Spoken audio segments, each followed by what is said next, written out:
Ya, terima kasih Anda masih bersama kami dalam program Toko Kita dan kita akan melanjutkan pembincangan mengenai sejarah NU nih Pak Kiai. Tadi kan sebelum break kita sampai di 2 dari prinsip NU dan juga 3 tujuan NU. Dan selanjutnya apa lagi nih Ya. Kiai? Tahun 36 Mhm. NU muktamar di Banjarmasin, Ya. Kalimantan Selatan. Kiai Hasyim Asy'ari datang tuh, kiai-kiai dari Jawa yang sepuh-sepuh datang. Apa keputusannya Kiai Ndeso sarungan, Aha. pakainya baju koko, pakainya bahkan ada yang pakainya bakyak. Baik. Iya, iya betul, betul. Ada Ketika yang itu? pakai. Iya, ketika Baik. itu ya. Hmm. Apa? Keputusannya apa? Keputusannya bahwa NU mencita-citakan Indonesia menjadi Darussalam, bukan Darul Islam. Darussalam, Baik. negara yang damai, Mhm. negara yang merekrut semua komponen yang ada, suku budaya agama yang ada.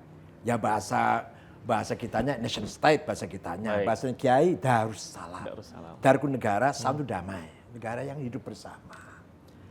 Di dalam kitab kuning yang biasa dibaca di pesantren, ada negara Islam, ada negara kafir yang sedang bermusuhan, ada negara muahadah atau negara sulh, non muslim tapi damai, Ya. bekerja sama dan sebagainya. Nah, kiai-kiai yang ada di kitab kuning tidak dipakai. Mhm. Ada istihad sendiri, itu Darussalam. Ini terminologi baru ini, terminologi baru, nggak ada di kitab kuno, Iya. nggak ada. Tujuan sama, tujuan semangatnya sama, tapi istilahnya Darussalam. Itu tahun 36.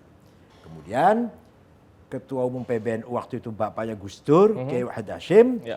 menjadi anggota panitia persiapan kemerdekaan Indonesia, bahkan tim inti 9. Ketuanya Soekarno, Sekretaris Muhammad Hatta, anggotanya Haji Agus Salim, Kahar Muzakir, Wahid Hasyim, bapaknya Gus Dur. Baik. Muhammad Yamin, Abi Kusno, Laimena, Maramis. Ringkas cerita, ini ringkas cerita aja lah. Mhm. Ringkas cerita aja ya. Iya. Baik. Tanggal 17 Agustus 45 merdeka. Aha. Ya, sudah bareng tuh pengorbanan para kiai, para santri banyak. Udah nggak terhitung lah. Betul. Karena apa? Karena kiai-kiai dan santri adanya di pedesaan. Ya. Yang melawan sangat anti penjajah orang-orang desa, masyarakat desa, bukan di kota. Bahkan bukan. secara fisik ya. Secara Kiai, ya. fisik banyak mau gugur, banyak sekali. Nah, merdeka bulan September, akhir September, Oktober sudah ada berita bahwa akan datang nikah, yaitu Nederland, Apa itu, Kiai? Indies, ya, Civil Administration. Ya. Sekutu membentuk nikah, alasannya datang kemari untuk mencari orang-orang Belanda yang masih ada sisa-sisa di penjara oleh Jepang. Ya. Yang masih di penjara lah, yang dulu di penjara oleh Jepang. Mau diambil terus dibawa pulang. Ternyata kedatangan mereka membawa senjata lengkap. Oh, baik. Itu bukan mencari sisa-sisa Belanda di penjara, itu kalau senjata lengkap ngejak perang ini. Ngajak perang lagi Iya, nih ya. ngejak perang lagi.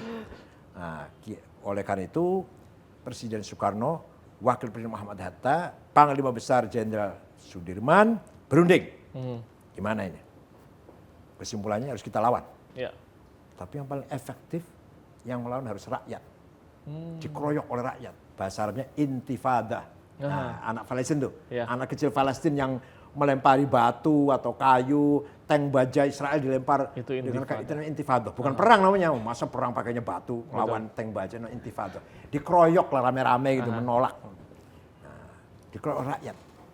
Oke, setuju, kata Bung Karno, setuju. Efektif itulah. Supaya betul-betul rakyat yang melawan. Ya. Tapi siapa yang bisa Menggerakkan. rakyat agar mereka siap menyongsong kedatangan nikah itu?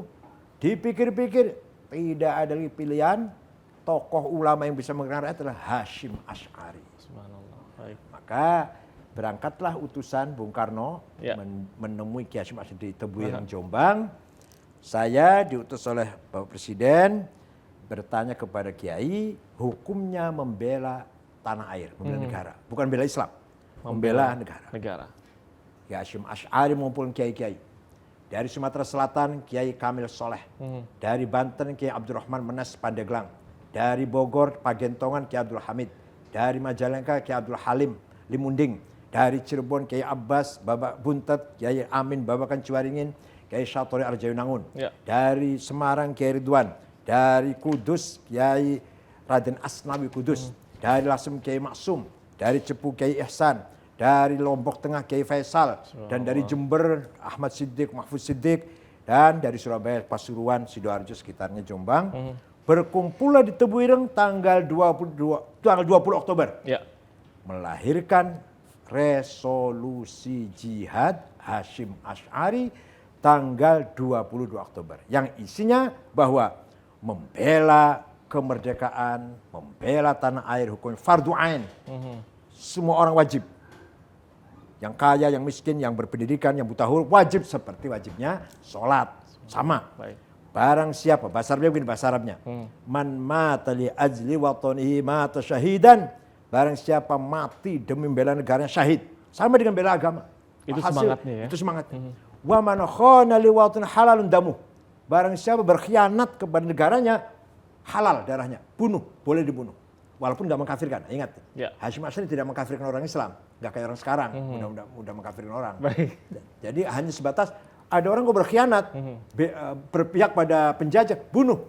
Boleh dibunuh, halal darahnya. Tapi soal Islam atau kafir itu urusan dia dengan Tuhan. Maka terjadilah peperangan tanggal 10 November itu, yang terkenal dengan Hari Pahlawan Nasional. Ya. Itu sebenarnya yang paling berperan perang adalah rakyat, masyarakat, santri. Di samping tentara juga Bung Tomo ya. Jadi revolusi Kiai Hasyim Asy'ari Asy'ari sampai masuk sejarah ya iya. Indonesia ya. Perang dipimpin oleh Kiai Abbas Buntet Cirebon dengan Kiai Wahab. Mengambil sebuah rumah di desa Siwalan Kerto, Gang Pabrik Kulit, Jalan Ahmad Yani, Surabaya. Di situ markas komandonya. Terjadi perang yang tidak seimbang, tapi kita menang. Hari pertama perang, Brigjen Malabi, Komandan Nika, mati sudah. Mobilnya meledak. Malabi mati, supirnya mati, ajudan mati, asisten mati. Yang memasang bom di mobilnya bukan tentara, bukan TNI. Jadi, santri Tebu Ireng, namanya Harun. Harun pun mati. Ada santri naik ke atapnya Hotel Orient, sekarang Hotel Majapahit. Ya. Di Surabaya masih ada tuh hotelnya tuh. Merobek-robek bendera Belanda, menggantinya dengan merah putih. Santri. Tapi selamat dia, ditembakin tapi selamat dia. Ya.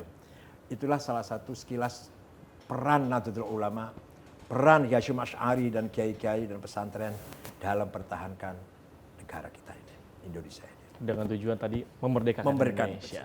Dan bukan itu, membangun Islam nasionalis Islam. Jangan lupa itu. Karena di Timur Tengah belum harmonis hubungan antara agama dan nasionalisme. Nasionalisme dari Mitchell Aflaq, agama dari Hasan Banna Ikhwanul Muslimun. Belum harmonis. Di sini sudah harmonis. Bahkan sudah bertahun-tahun lalu begitu ya. Baik, jadi ini begitu pula ada pemberontakan Madiun Muso PKI, NU juga di depan, ulama-ulama NU kayak banyak dibunuh. Ya. Di pesantren Takeran Magetan, yaitu paman-pamannya kakek ya, jadi adik-adik kakeknya Dahlan Iskan, Pak Dahlan Iskan, 7 pamannya Dahlan Iskan dibunuh oleh PKI. Ini salah contoh korban pesantren, korban dari kiai pesantren.